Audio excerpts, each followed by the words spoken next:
Supporters of a Billings non-discrimination ordinance rallied tonight to say Billings is ready to welcome its LGBTQ neighbors. Now, doctors, business leaders, city council members, and LGBTQ people shared their experiences with discrimination here in the Billings community. First Congregational Church was the site of tonight's rally that had about 100 people in attendance. Q2's Mitch Laggy was there and joins us now with details. Mitch. Well, Russ and Janelle, Councilwoman Penny Ronning introduced the non-discrimination ordinance under a different name. She's calling it a welcoming diversity ordinance, after the city's motto that's printed on the top of every council agenda. At the rally tonight, people shared their personal stories of discrimination, making the case for adopting this piece of city law. As the law stands today, LGBT people are not protected under federal or state law against discrimination in housing and employment, meaning if your boss or landlord finds out you're gay, they have every right to fire or evict you if they choose. At the rally in support of the welcoming diversity ordinance, people heard the story of Charlie Ann, a transgendered female who's been living and working in Billings off and on her whole life. She says an NDO would help people feel safer to come out without fear of retaliation. There's no safe feeling that, well, at least I won't lose my job.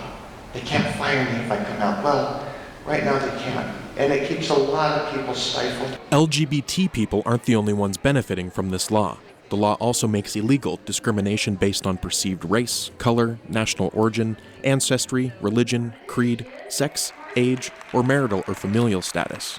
This is all happening as the city is preparing for a large ask from taxpayers for a public safety mill levy.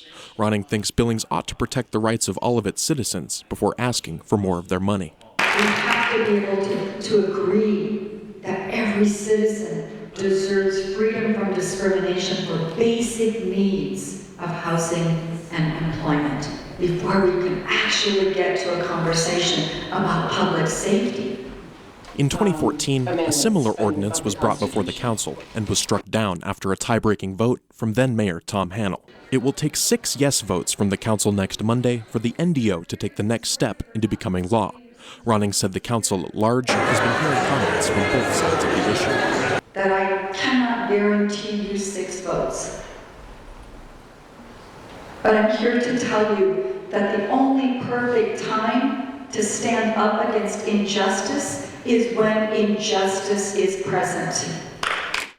The decision to put the ordinance on the council agenda will be made next Monday. Then it will require 2 more votes to become law. And there's about 10 regular agenda items scheduled for that Monday meeting, and the NDO will happen at the very end.